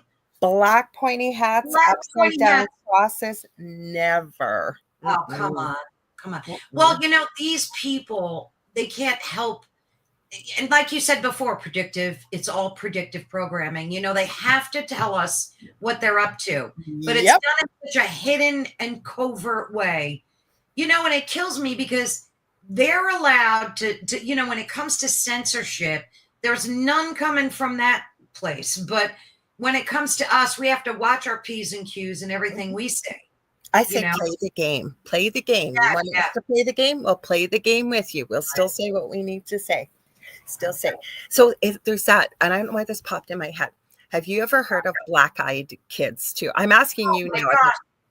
That is so where is it coming from? Why do they have to ask to be asked in? I have asked so many people this. I've never gotten the answer. I'd love to hear in the chat or from you what you think too. I know it's your show, but I'm asking because it's high school. Right ahead. So what's the question exactly? Where it's coming from? What are black-eyed kids, and why do they have to ask to come in? They have to be invited in. Yeah. And there's two black-eyed kids. If you don't know, that's okay. But I'm just no. You let me pop this out there. One I can't really talk about because it's terrible, and the other one we'll talk about. But the other black-eyed kids thing is, has anybody out there seen pictures of children with two black eyes? Oh yeah, that's a different. That's a different, horrible. horrible. So we Panda. can't It's called panda. panda eyes, right? Yeah. Right. Or they're called black-eyed kids. I've seen them referred to, but that's an horror that is unspeakable. So but the other thing, the black-eyed kids, that's where these children, right, Mm-hmm. knock on your door or approach you in a vehicle and they ask for help or ask for a ride, right? That's the black-eyed kids you're talking about, And right? everybody that encounters them gets the worst feeling of horror and dread. And even though they know, there's even been a report at one time I read of a police trooper that was like 260 pounds, 6'4", pure muscle. And these kids were banging on his door and they wouldn't go away. They're going, let us in, let us in. We need to use your phone. We got to call our mom. They never come in. They have to be invited. And they're always very shabbily dressed, usually between the ages of about 6 to about, I think the oldest is 14. And they usually have their heads down. And then when they look up, their eyes are completely black. I've heard stories of the supposed men in black showing up to pick them up. Then I've heard other stories, people that have let them in that have gotten very, very, very, very ill afterwards. Who are they and where did they come from? They just showed up. I think it was in I want to say 86 was the first story. Like, yeah, I thought maybe they were alien hybrids, but then again, why would they let them loose and why would they be so and why do they need to be invited in? Right. It's kind of Dracula vampire kind of thing. Yeah. I don't think they're Dracula, but it's just, I've never been able to, I always, it just popped into my head and I thought, we're talking high strangeness. And giants. Why are we seeing giants all of a sudden? Yeah. Heidi said David Schrader chats about the kids a lot. Yeah, I'll have to check into that too, Heidi. Thank you for that. And giants, all of a sudden, like, is CERN open something? Are there other portals that are opening? That are the dragons are coming back? Yeah. Yeah. Hey, I've interviewed quite a few interesting people on this show that have left my head spinning and no matter how much you research it, and then what gets me to you see these videos of some of these influencers and they're having these chats with AI, and the AI, whatever it's Grok or ChatGPT, whatever, is giving them these beautiful philosophical answers about the nature of life or whatever they ask. And I go on ChatGPT or Grok and I get we can't discuss that right now, or that's not a topic that we're, to talk about. I just get like nothing. And yet I'm seeing all over the internet, where are they going to get these answers? So I looked into that because I do use Grok. And the reason why I like Grok, because any other one, they want $25 to $60 a month US, which is almost $100 Canadian. So I use Grok. Our dollar is really bad. So, but why I like Grok is I like it too. I will ask a question and then it'll give you a whole bunch of answers and then it'll give you resources to look. So it saves you a lot of time for research. And that's not my only thing I use for research. But the people you're talking about, I looked into. There's a Grok 4 that just came out. I looked at it today. Right, I heard about that. It's $70, I think, US, and I think that's who they're playing. They're talking to, because there's 2 characters within the new Grok 4. I noticed, and I also researched why are these people getting these conversations with AI? Who is it? That's what I've received anyways, is it's a paid AI entity. And a couple of ones I've seen too, they end up, and don't quote me guys, that's just what I found. It's paid. And the other thing we have to remember with AI too, and they do have some interesting points and perspectives. I do enjoy listening to the conversation. Somebody has programmed that. Right? That's what AI is. The more you interact with it, the more it learns about you, understands you. And when you've got a collective like that, say with Grok, who's programming it? And the answers are mind-blowing. Some of the stuff coming out, I sit and listen to it and I'm like, is this gathering just data from people in the spiritual community, maybe. And why do you have to pay $70 a month? That's, it's so sad how capitalism has to hijack this, even There AI. can be a free version, right? You know what? I gotta love Reddit for that. If you ask a question and you read the comments, I am telling you, I have found the best sites for certain things. On Reddit. Yeah. Oh yeah, like different forums and stuff. Like even we'll say movies. And I won't say too much, but movies. I have found the most intriguing sites on there that I couldn't have found in a million years looking myself, that people will say, oh yeah, I use this one or I use that. Yeah, so I find there's certain places to look. I have not yet found, because I was looking too, like, is there a free version where you could build this type of relationship with? And because it did give some food for thought. I have to agree with you with the answers I've heard as well. Mm-hmm. Yeah, I tripped over, there's a website too that uses AI. Let me see if I could find it for you. And they, let me see if I could find it. They use data from spiritual communities. I want to share that. Yeah, let me see if this is it. I just downloaded the Grok app today. They never had an app before, because I don't really use X that much, but I have an account on there. Yeah, I'm gonna find it and post it. Well, feel free to send it. Yeah. Maybe Heidi says agree. A couple more. I'll find it and give it to you, because I haven't used it yet, but from what I heard, it's brilliant. I know who you're talking about. Heidi says agree, Lorilie. A couple more sites too are like Reddit. It's Quora. It's Quura, right? Quora? Yeah, is it Quora? It is. I belong to them, and I joined that years ago. And you can post answers and questions, but I never really used it that much. But it is good. You can get a lot of good info on there, for sure. Now you get a lot of information reading the comments on anything. Doesn't matter where, if there's a video or there's something, read the comments. Definitely. Yeah. Oh my God, it's going to bother me now. I'm going to have to find this website, but I'll find it and I'll message it to you. Okay. It's supposed to be really, really, because it's pulling all the data from spiritual community. So yeah, that'd be, I can't wait to try it. I haven't had the time yet, but I definitely will. Do you think that, okay, so I had interviewed a few times a gentleman who worked with schizophrenics for decades and decades. Good question. And he discovered that, and I know you don't like to get into the dark, but I just have to ask you this. Oh, I don't mind talking about the dark. I'm okay with the dark. Yeah. I wasn't back then. My partner I'm with now, I never add. I'm going to add quickly before you say that. And we're kind of like the merging of two families. We're the same aunt and uncle through marriage, right? Some of his family was at my first wedding, actually. But anyways, okay, we were just hanging out as friends, and I remember saying to him, yeah, I just took my certified angel card reading course because I never want anything to do with the dark. I only want to work with the light. And I still have not forgotten. This was over 17 years ago. And he said to me, Laura, if you're going to be doing this kind of work, you need to know both so you know the difference.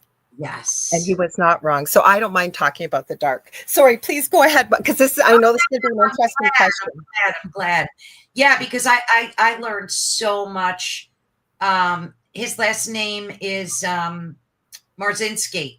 Okay. He's Jerry Marzinski.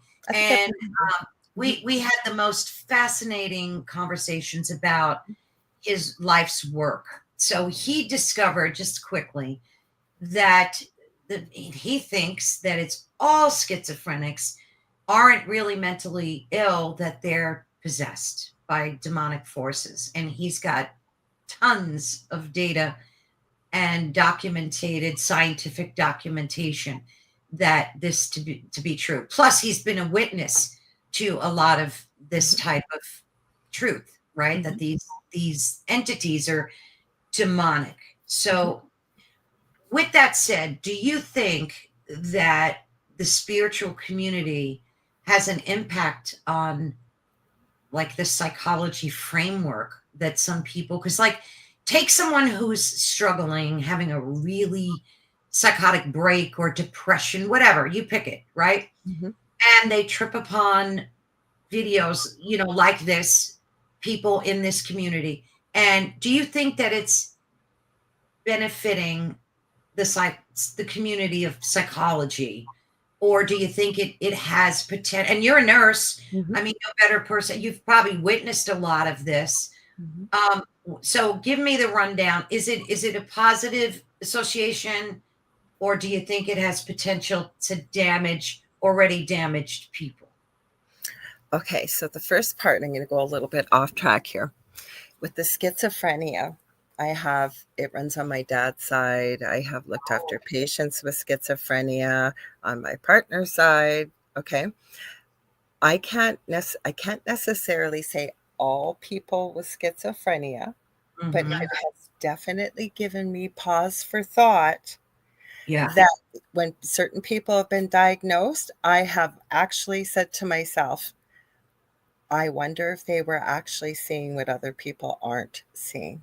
Okay. Mm. Not everybody, because you can really, if somebody is very, very ill with a schizophrenic episode, there's a lot more than just hallucinations and voices and things like that, right? So I don't know if I can say every case. And Jerry would probably be somebody very interesting to listen to. And I wouldn't go in with an opinion. I would love to hear what he has to say, because it sounds like some interesting research. Because even myself, like I said, I have questioned this myself. Like, what if they were seeing and hearing things that we weren't hearing and seeing, and they are there, but we're just not tuned into the same frequency. Also, you asked about psychology. One thing I was going to add, I've noticed a lot of nurses end up in the field that we are in with psychic mediumship, with energy healing, spirituality, things like that. Now, could it affect psychology? Is basically what you said, like the psychological state of somebody if, say, they saw the show. The one thing I do know is I have seen people who have been affected psychologically because of a negative or really low vibrational entity. I've definitely seen that. I don't know if what we're doing can necessarily affect them, but where I'm going with this is depending on, okay, we have an energy field around us, human beings, right? And people that have issues with substance abuse, for example, something that interferes with our energy field, right?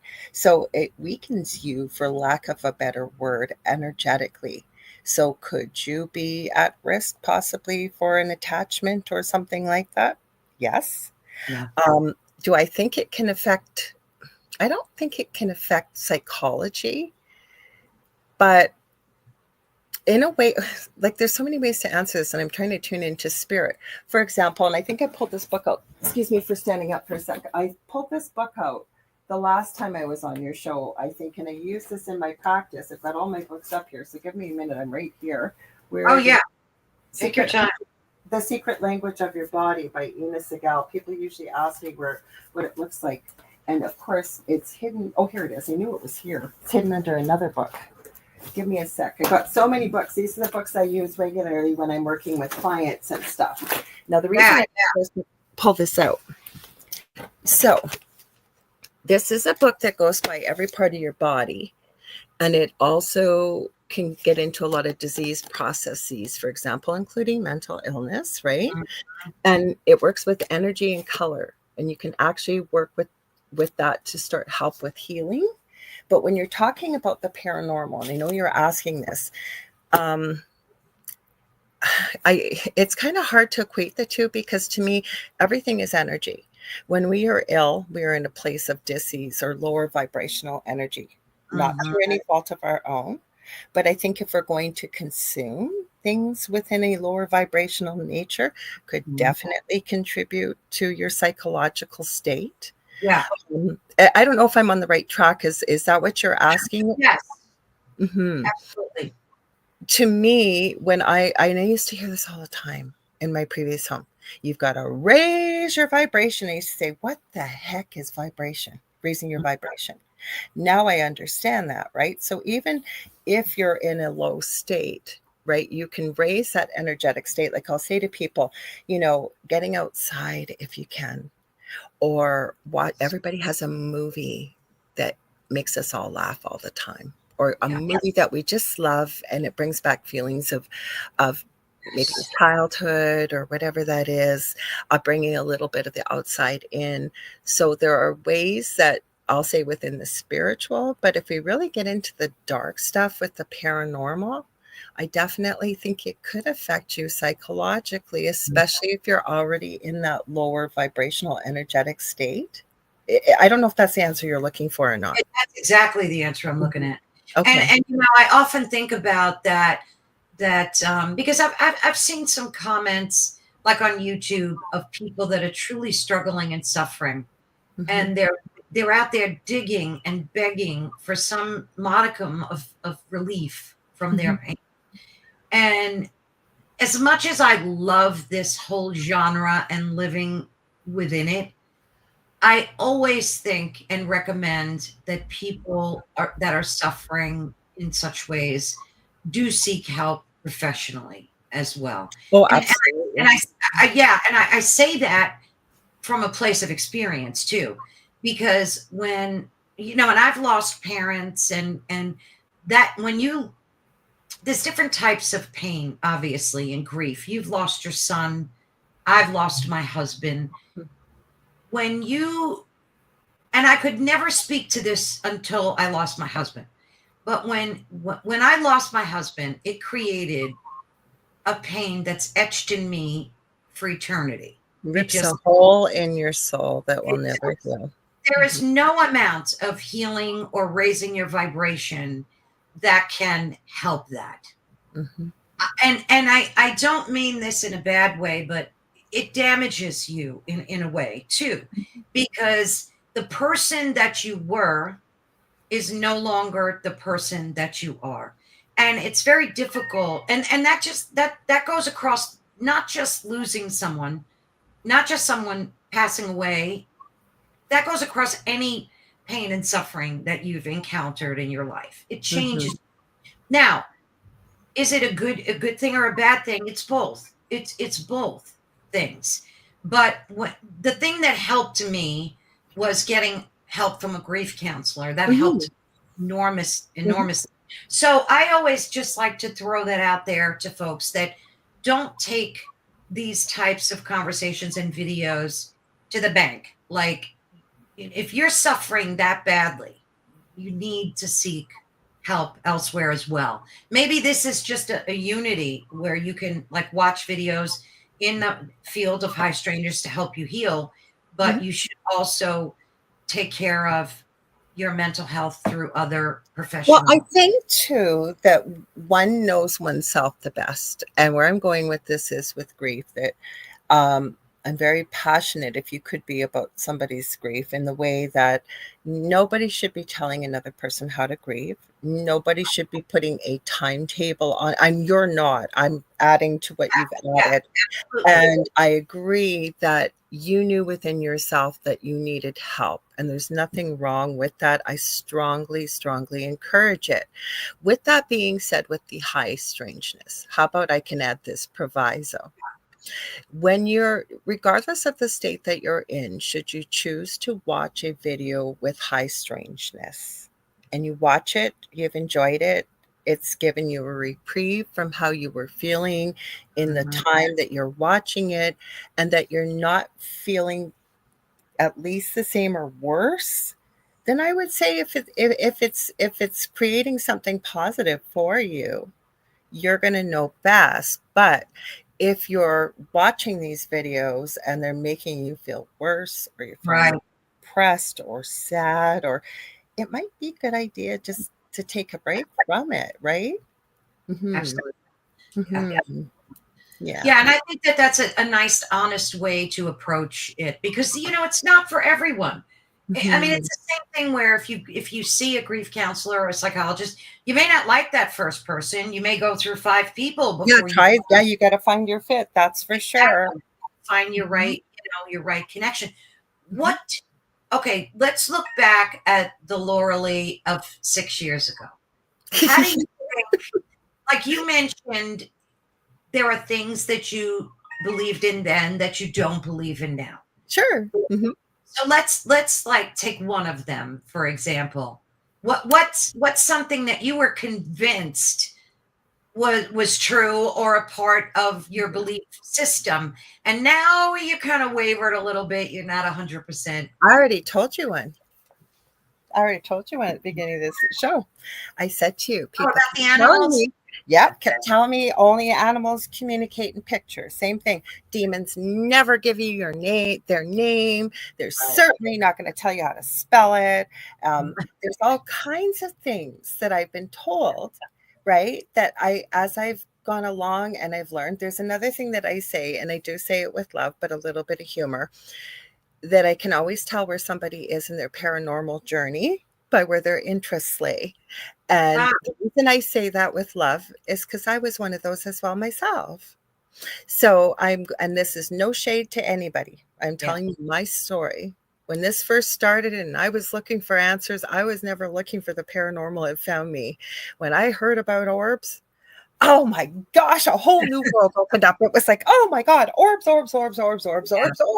everywhere. And then we got security cameras, and all the security cameras stopped working too, by the way. We had a TV screen in our bedroom. We could see what was going on. We brought them in. We had people come out. They would not record. But one night, it looked like there was an absolute blizzard going on. So we went outside, my partner and I, and we looked. There was just this mild little bit of mist out there. And I went, that's making me think about orbs. And so I started to dig. And I started to learn there's some criteria with this and what have you. So now, most lovingly and with humor, that is one thing I will say. You can tell where people are in their paranormal journey because they've discovered the wonderful world of orbs. And I don't say that to be mean, because I've been there. Now, that was 6 years ago, maybe not quite 6 years ago, probably more before that.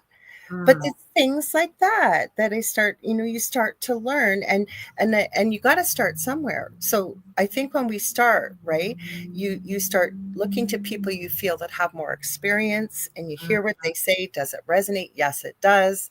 And then you follow it down a rabbit hole, another rabbit hole. But as time has gone on, all the paranormal has taught me is that regular life is literally the size of a head of a pin compared to opening the doors to high strangeness and the paranormal. And just when you think you got it all figured out, something happens and it's like, oh my gosh, it's not that isn't what I thought it was supposed to be. So I hope that helps, just off the top of my head, some of the things that I've shifted with. Yeah, no, it definitely does. It definitely does. What do you think about, I mean, now that we're talking about orbs, because I'm fascinated by them still. Oh, I still, yeah. I can't help it. I have security cameras all over my house for years. I never once caught anything mystical, magical, eye strength, nothing. About a month ago, I'm checking my backyard because I feed these cute deer, and I love watching them. They're just too cute. And I'm looking for the video of the deer, and I see this video because it got an alert, and it's these two orbs coming up out of the ground.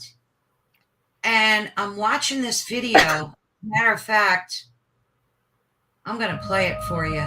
Hold on. I want to get your. I have one that I caught on my security camera too, so I'm dying to see yours. The fact that it set off your alarm makes me think that there's more than not just an orb.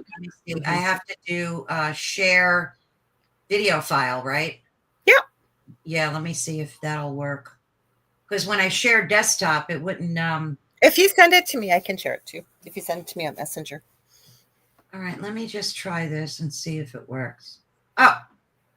Okay. It's here. I see it. So there's the first orb. It kind of goes off to the right, and then there's another one that comes up in the center. Watch. I put that music on there.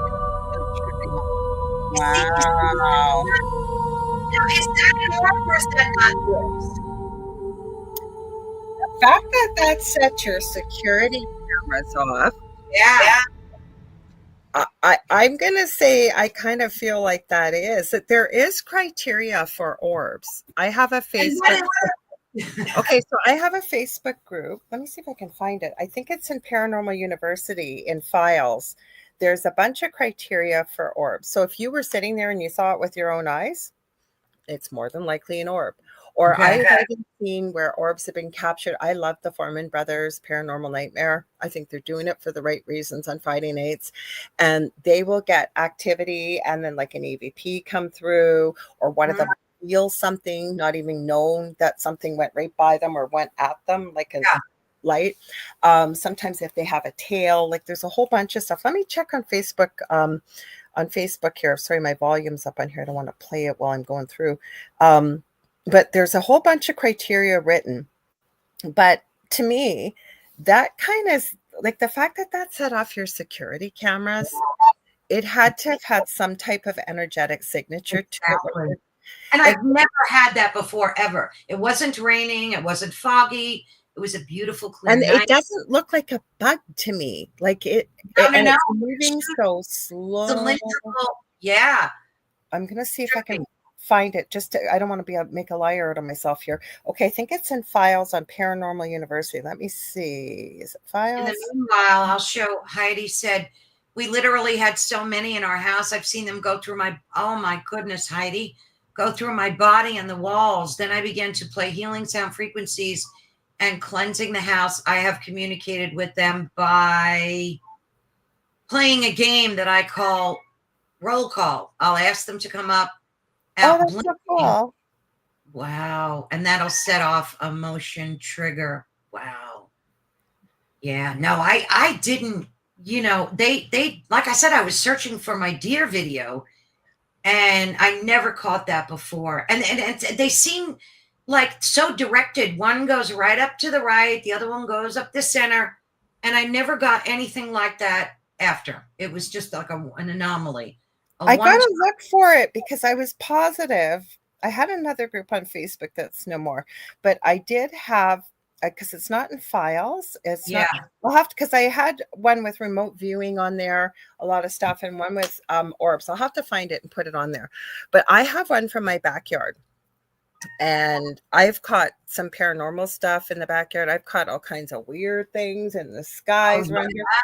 But where I live, it's right on the shores of Lake Superior. And for people that are overseas, there's 5 Great Lakes between the US and Canada, and it's Lake Superior. We have a very strong First Nations history. We have a mountain range that looks like an actual sleeping giant. It's called that, but in Ojibwe, it's the legend of Nanabiju.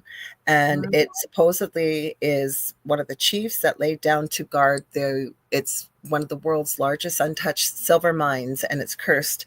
So anybody that tries to access the mine will lose their life. And apparently that's happened. And then on the other side of the city, rurally, there is the most beautiful set of falls. It's called the Little Niagara of the North, or called Kekabeka Falls. And the two legends intersect, protecting. So we have every kind of high strangeness you can think of. I have a video of someone sending me their eggs that lit on fire in their fridge, and that the fridge didn't short out. This person didn't believe in the paranormal. I have had so many people send me different stuff. Yeah, I don't know what it is around here, but we have it. Anyways, back to my backyard. The other night, I actually sent it to Kerrilynn. No, I'm not saying that it's something abnormal, but what it is it's white and kind of fluttery, moving around, and then it goes off camera. And then it comes back up again around the butterfly. And as it starts to fly, it almost looks like it has an energy trail with it. And it goes around in a circle. And it disappears. I don't know what it is. I'm not calling it a fairy. I'm not calling it. It sounds like a fairy. Is that the first time you saw something like that? Yeah, like that. But bugs will set off I know they'll set off our security camera, but you can usually tell when it's a bug. But that didn't look like a bug on yours. I get flags from bugs. Well, I never get a flag from bugs or a bird. Yeah, but now I I don't get flagged on my. See, I set it to medium sensitivity on purpose so that if a bug or something flies in front of it, it won't alert me. So for those orbs to come up on medium, it wasn't even on high I sensitivity. think those were orbs to me. Yeah. Like you just feel like usually if it's a bug, it'll and like you said, you have a medium sensitivity, but just the way they move and they flow and they're like feeling into that feels like orbs to me. Wonder. And now every night, of course, yeah. And Michelle said a bug looks kind of twisty. You can tell the difference, like when you see a bug. Like the one I have, I've never shown it on air. And again, I don't think it's a bug. Like we have no lightning bugs around here, like, or fireflies as we've called them. There's none around. And the fact that the way it's flying and then it looks like it's got an energy trail behind it. And then it just disappears. Like it didn't go into something. It didn't, you just see it just fade quickly and it's gone. I don't know what it was. Yeah, I don't know. I and now I'm on high alert, like every day, checking to see if, and nothing. It's been crickets since. What did you feel when you saw that? What did you feel? It's interesting that you asked me because, of course, my first inclination is, oh my God, it's Joey. But then who's the other? That's what I thought. Yeah. But then who's the other? What's the other orb? I don't know. I kind of thought it might be his mom because I was going to say a family member with him, like, Yeah. Yeah. I mean, if that's the case, I'm thrilled. I love the fact that Joey's still around here. Our loved ones never leave us. And I really believe that. Like, it's been 6 months since Justin's passed away. And in the beginning, he was leaving signs so obvious, like me not just being biased, like my neighbor, Kerrilynn, when Shellhorn she went to send me a meme and she was looking something up to say hugs. And the first one that came up said, hugs, love Justin. Like she wasn't even looking for it. She sent me a screenshot of it. He used to wear headphones all the time because his hearing was so sensitive and they weren't in here. And one night I went to do the Thursday night show and it was only about a couple of weeks after he passed away. His headphones were not in here. And there was one right at the foot of the bed. My neighbor, she was mortician and now she's just going into her last year of nursing, and her son is going to be, I think, 10 this year, but her son and my Justin, even though he was an adult, he was like a 5 to 8 year old, they were best buddies. And she messaged me and she was putting her Christmas tree away. And first she says to me, are dimes, can they be signs of people from the other side? And I said, absolutely. She goes, you're not going to believe this. I go, oh yeah, I will. And she says, I was taking the Christmas tree apart. And she said, I had looked down, I had seen the tree skirt. There was nothing on there. And I turned to put the ornaments in there. And when it came back, there it was, a dime sitting right in the middle. And she said to me, I think Justin's letting me know he loves my tree. And like I was getting messages like this from people all over. And now it's a little different, right? But I still know he's around. And then people say, well, if you think that your loved ones never leave you once they've crossed over, does that mean they haven't crossed over? Right. No, I don't think so. I think that we are unlimited because we are an everlasting soul and energy. We're nothing but pure love. So we are not limited. So I believe, yes, we can check in, we can leave signs, we can do all this from the other side. And so the bond that you had with your Joey, right, and my Justin, and all of us who've lost a loved one, I think every time we think of them, every time there's a special occasion, they're there. They're there. Absolutely. I agree. Well, if you could name, maybe there's no answer for you. Oliver. Did you notice he started barking when I said your hubby's name? I did. Mm-hmm. Yeah, he's got a mouth. It's good for him. That's his we all got them. I'm surprised my grandpuppy didn't bark because he's at the end of the bed. Anyways, what were you going to say? Yours are good. Yours have been good. Mm-hmm. And again, maybe there's no answer for you. Maybe there hasn't been a cost. Mm-hmm. If you could name a cost, like living in this world of high strangeness, if you could think of one thing out of the gate that has been a cost to you. Now, I know you mentioned what happened to you, that you lost your home and all these awful things happened. Mhm. Was that the cost for you, do you think, of living in this universe? Well, I think when you ask that question, it's all about perspective, right? Mm, And so I believe, I really do, that when something happens, even if it's one of the most horrible experiences, like I said, I was homeless. I lost my home. I lost everything. Before my divorce, I like I said, I lost everything. And I don't think you could go much lower than that. But is it a cost, or is it that there was a lesson in that once we start to process what we've gone through? And we look at that, and I step back and I look at the lessons that happened because of it. What did I learn from this? And because you can certainly say, why me? Why is this happening to me? Why is nothing going right for me? But I choose to look at the world as the glass is half full. So why did this happen? What is the lesson in this? What do I take from this moving forward? And was my life over? No. Did I yeah, have to start over? No. But one thing it taught me was it's all just stuff. You know what? it It is can be stuff. replaced. I have a roof over my head. I Yep. love where I live. I tell my neighbors every day how much I love them because my neighbors, it was like the whole street was affected. I have the most incredible neighbors. So I think it's about perspective. And I've seen Heidi also add in here about balance. So you can look at that. Maybe there's a cost with this, but I Yeah. think it's about how we perceive it. It certainly made life much more interesting. Now, Oh, again, would it not have been interesting as a doctor? Yes. But you know what? I'm home. I was able to be here for my son when he needed me by hurting my back and not being able to go back physically as a nurse. I have met mhm. so many incredible people because of being in this world.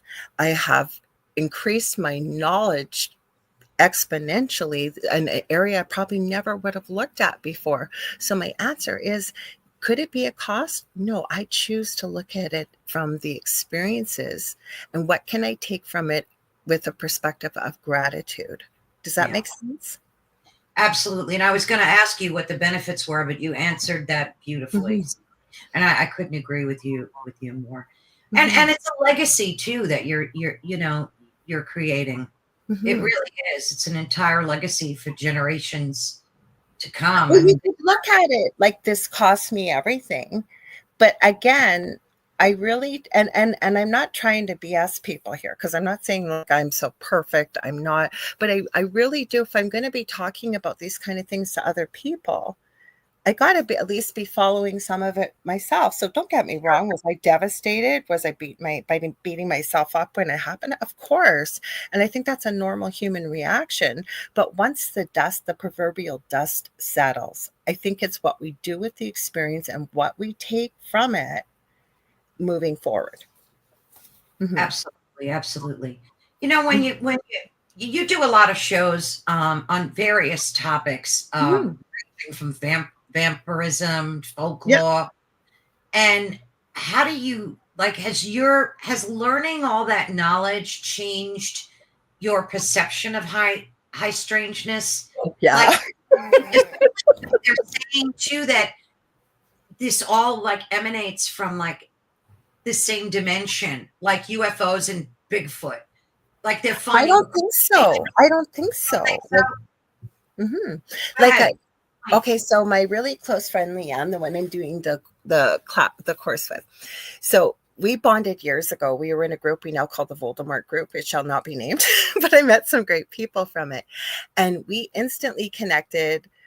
We were in the same class. We had chosen to take about crystals, the Akashic records, and timelines, the multiverse, and time dimensions. So if we look at there's different dimensions and we talk about energy, frequency, and vibration, right? Uh-huh. Never mind balance, that there's always going to be an opposite to something on this planet. It's just the way it Mhm. is, right? Happy, sad, hot, cold. So where do these more negative type of beings come from? So to me, it makes sense that there's various levels of dimensions. So you're going to get things that are really dark and evil and nasty. They're going to come from a lower dimension. Right. UFOs, do they come from another dimension, or are they just so far away that they've understood about how to, travel using their consciousness and wormholes and things like that? They understand light and time. So space and time. So my whole thing is, I love this because every day you wake up and you look at it and it's like, does it resonate? Yes. If it doesn't, but there's something about it, I call it my proverbial back shelf. So I stick it back there and I trust and know that if I meant to know more about it, it's You will. eventually going to show up in my field. So it's broadened my horizons, and the fact of looking at so many other areas to try and make sense of the world of high strangeness, if that makes sense. It does.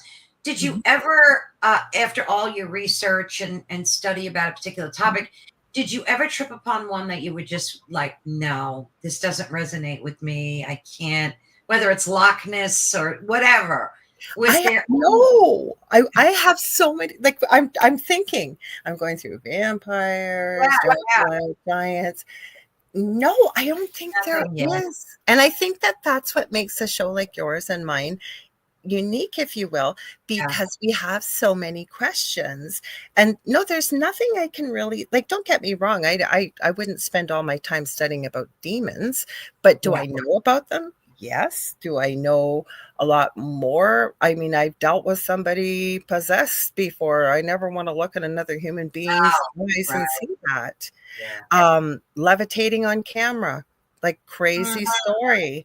And again, I think that we run into the things that we're meant to run into. So no, I want to know more about cryptids, you name it, anything. I want to know more about it. Yeah. Because I've been fascinated with Mothman, and now an author wrote a book about him, and I'm going to have him on the show soon. Awesome. So I'm like, how weird is that? Because I was like starting to dig in a little and do a little more research on. So you're right. I think, you kind of. Yeah, but maybe you manifested that. Never mind that. I truly believe our devices. Okay, this is going to sound real weird, but I am convinced not only obviously our smart devices can hear what we're saying, but I don't know about you lately. In the last year or so, I've noticed even if my eyes linger too long in one spot, all of a sudden stuff starts popping up at what I was looking at. Especially the phone. Yeah. So if you were already wondering about this, thinking about this, and again, I believe as human beings, we're quite powerful. So how did you possibly maybe not put some energy into manifesting it, if you will? I know. I'd like to manifest like a $3 million lottery ticket, but that hasn't quite happened yet. I'm working on it, though. Well, I think we all would. Okay, but even with that thought being where it is, we can't see the big picture, right? So it doesn't mean it's not meant to happen, but maybe there's a few more steps in the way until you do manifest it. Or I hope that's the, I'm working on a truck. That's and we got guardian angels. We all do, but you and I have very specific angels on the other side. Like I can tell you, I was working with a remote viewing group for a while, helping to find lost and missing children. And I always called Justin Jesse, his nickname. So I used to call Jesse in to come and help me with that, or like when I get in my car, it's a habit now. I always say, angels, as many as I need, please protect me and all around me. Or you know what? We can call on our loved ones. We're never alone. We have a team with us. But it's changing that mindset too, right? And even unraveling, the thoughts and wishes and things like that, beliefs that were programmed into us, because our brains are like a sponge from the age of 0 to 7. I'm not blaming parents. I think most parents try to do the best they can, but I can remember hearing money doesn't grow on trees and all this. So it's unraveling those beliefs as well, right? Too, that may be stopping us. Mm-hmm. Mish says, angels, please be a all the time, Mish, all the time. Mm-hmm. Yeah. And if it doesn't happen, I hold the belief that it wasn't meant to happen, because had it, maybe something may not have worked out well, right? So it happened for a reason. Mm-hmm. Yeah, I heard too that like when you forget something and you have to go back in your house to get it, that those are all divine moments that are done for a reason, because maybe if you had left, a minute earlier, God forbid something, hey, and that's part of the high strangeness, right? It's about perspective. And I think it's Heidi and a couple other people have added this too, about balance, right? So when we started the show, I said I was open to the possibility. I don't know everything, and we may not always know everything. Like with the $3 million, right? Maybe there's some other things that are going to happen in the meantime before that comes into fruition, right? Mm-hmm. Yeah, you like to believe, and I always approach every day, like even when I'm in the shower, I say my mantras and prayers and do a little meditation to start the day off, with gratitude, because it's all about gratitude too. Even though being grounded is so incredibly important. Mm-hmm. And I don't get a chance to really spend too much time in nature, but I started doing this about a month ago. When I walk the dog, which is several times a day, I make sure I touch a tree. Like I touch the tree. That's perfect. And I talk to it and I thank it. And people probably think I've lost my mind in the community, but I don't care. But yeah, I love doing that. It makes me feel connected to and God. You don't have to be outside. Right. As long as you got your feet on the ground and you're picturing, if you want, tree roots, coming through the crown chakra from that was something somebody taught me. That's something I've shifted from. I have a very similar video on YouTube. I teach people to ground, but somebody else shared with me, how about those tree roots, instead of starting at the bottom of your feet, growing out through your feet, down into the center, have them come up from source all the way through your crown. I like that. So little things like that, as we keep talking, right? That I've shifted and I've changed and tried it on for size. Does it fit? Does it work? Does it feel right? And if it doesn't, that's okay too. Yeah. Do you actually meditate like every day, like where you take a designated amount of time and just do your mantra? I'm going to tell you a quick story. So again, I've taken a lot of courses over the years, and one of my mentors used to have a call-in show. And I think I had called in one time and she started to turn red, because I said, well, how do you, kind of just what you asked, like, well, how the heck does everybody have time to sit here for an hour and meditate or blah, blah, blah. And she turned red and she's going, no, I'm not saying that. No. And she's having this conversation with nobody there as she's on camera. And she's going, apparently it's okay that you're going to be, I said, just say it. And she said, all right, Spirit is telling me to say to you, do you have 5 minutes to go to the bathroom at least once a day? And I go, yeah, most human beings do. And there you have 5 minutes. It's making the time. So what I teach people, because I think we all have very busy lives, is it is okay to only take a minute or two to start connecting in and meditating. When I do a lot of my meditation is either in the morning, I bring my coffee outside and the dog comes out if we're in the backyard, if not in the front, visit with the birdies and do some meditation. But a lot of the work I do at nighttime is getting very creative. I love to do resin and sculpting, and it's quiet. My mind is busy doing something, so I connect that way. Mm-hmm.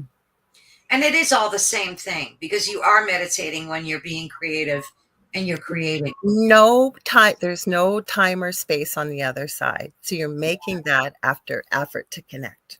Mm-hmm. Yeah. Mm-hmm. Patsy says shower meditation and relief. Yeah. Mm-hmm. Yeah. I find that even if I meditate for a minute, it makes such a difference. It does. Like and picture like that I'm in this gold dome, this protective dome. And I say my mantra, and even if it's for a minute, I feel better after. Like I do feel more grounded. So yeah, I encourage folks. And the shower really is a great place. It's a great place to connect. Yeah. So Mish says, my girlfriend taught me when you go to the toilet, that's imagine smart. Release and then flush. Oh, I love that. Mm-hmm. I love that's brilliant. Yeah, that's how powerful our minds are as human beings. Right? Yeah, I love that. Mm-hmm. Yeah, it's kind of like writing something like something heartfelt that's hurting you on a piece of paper and then burning it. And the Mhm. funny thing is there's so many people that are hypocrites because they'll come out and say all these bad things about witches and Mhm. they're evil and practicing antichrist beliefs and all stuff. But meanwhile, they're throwing salt over their shoulder, they're knocking on wood, they're Yes. doing all of these things, right? That are witchy. Another, So we do witchy stuff all day long and we don't realize we do. This is another thing Spirit gave me. What you perceive becomes what you believe, and it becomes your reality. right. So if you think that all this stuff is witchy and awful, right? Then to you, it's going to feel witchy and awful. But if you can try and have an open mind, do a bit of research, singing happy birthday goes back to paganistic beliefs. You can Right. go What to, about Halloween and of it, just yep, that in and of yep, itself? yep. Or Always, always knock on wood. Yeah. Mm-hmm. always knock up when you. Oh, is that right? I I didn't know. don't. I usually say knock on wood, Oh. but that's what you believe, Michelle. So it works for Mish. So it works for you, right? So knock up. I guess she means like under the wood. So you're knocking up. Is that? I don't know. I never heard of that, Mish. I haven't either, but that's what Yes, I'm saying. otherwise you knock the luck out. Mm-hmm. Oh goodness. But I, that's her belief, right? yeah, So yeah, that's why I yeah. Well, shared. she heard that from somewhere. I mean, There's and I nothing wrong with that. That works for yeah, Mish yeah, because that's what absolutely. she believes. But what we Absolutely. perceive becomes what we believe, Yes. and then it Yeah. becomes our reality. So, And that's so true. And I've mentioned this before. My Irish grandmother, taught me all this Irish folklore when I was a kid. yeah. And a lot of that stuff sticks, it sticks with you. So it's so true. Mhm. It's what you believe to be, oh goodness. So I'm going to say in closing, what would you like to share so you could have 2 minutes of breathing time before your show, because I Thank know you. that's coming up. We're not starting till 10 minutes after the hour. I already robbed you of 10 minutes. I You feel did terrible. not. You did not. I just thought we were going to have 10 minutes to kind I of giggle and laugh before, so we just did it on Yes. there anyways. So thank you so much for having me on. I need to have you back on. If I got to, I don't know. I've had a few people from the network booked on my show this summer, but I'm going to have you back on. I love Oh, talking thank to you. you. And again, I'd love to have you back. I could sit and talk to you for hours. I Me wish too. someday we could all just meet and have a fabulous party, like then just have a network party where we We could all. could. Well, I hear through the grapevine there may be something with Halloween coming. Oh, something brewing. Yep, yep. For Brilliant. everybody, I'll just say that. So thank you for having me. Oh, And thank you. Talk about your show that's oh, coming up. just about to. I was going to say, if you guys are enjoying what you're seeing, hang around because in about 10 minutes, Kerrilynn and I are going to be on with Beneath the Hollow Moon, 7:10 p.m. Eastern Standard Time. So in about 10 minutes, and we're going to be talking about portals tonight. And we always dress up for our shows, and then we make it like it's a campfire with the light underneath. But tonight we're going easy on it. We're still dressing up a bit, so you'll see that. And then the Angel Rock I have on Mondays, 6 p.m. Eastern Standard Time here on UPRN. Also, if you ever want to get a hold of me, get a hold of me on Facebook.com/Angel Rock, or fastest, quickest way is usually on Messenger, but I'm on every social media platform. I do psychic and mediumship readings, Akashic records. What else do I do? I do crystal Reiki. I do spiritual teaching and mentoring. And thank you again so much for having me. Animal communication. I am, Julie always gives me heck because I usually say budding animal communicator because I'm still working on it. And she goes, no, you're not. So that's why I embraced it tonight. But yes, I do animal communication too. I help people with the paranormal as well too. Yeah, So that's brilliant. Well, thank you so much, Lorilie. you. All my love, dear. You're a dear soul. You. And I'm so grateful to know you. Thank you so much. And we will see you soon. Go get ready for your show. I'm going to hop off. I'm sorry. I hate to do this. I'm going to hop off. Love you, honey. And I will talk to you later. I promise. Thank you, everyone. Talk to you later. Okay, bye. Bye-bye. Well, thank you, everyone, so much for joining us today. I adore speaking with her and knowing her. She's just such a light in my life. And we've had this truly captivating conversation, and I hope everyone benefited from it. And Lorilie has given us so much to think about and consider, just about how we perceive and interact and things that even shape the world of high strangeness. And I love how she blends her personal experience, her deep knowledge, and the phenomenon that's happened to her in her life. And it's truly a blessing getting to speak to her and know her. And thank you all so much for tuning in. Thank you, everyone in the comments. I adore each and every one of you. And again, you're listening to Ethereal Encounters Unveiled on United Public Radio Network and the UFO Paranormal Radio Network, which is 105.3 on the Gulf Coast and 107.7 FM in beautiful New Orleans. Don't forget to tune in tomorrow at 3 o'clock. I'm having a wonderful show with Kerrilynn. I'm going to blast it all over, so you'll be able to get the link to that. And thank you again. I know time's running short. God bless each and every one of you. Thank you, Heidi. Thank you, Patsy. Thank you, Mish. Thank you, everyone that pops in. I'm truly grateful for all of you. Have a blessed and safe rest of your day. Bye-bye.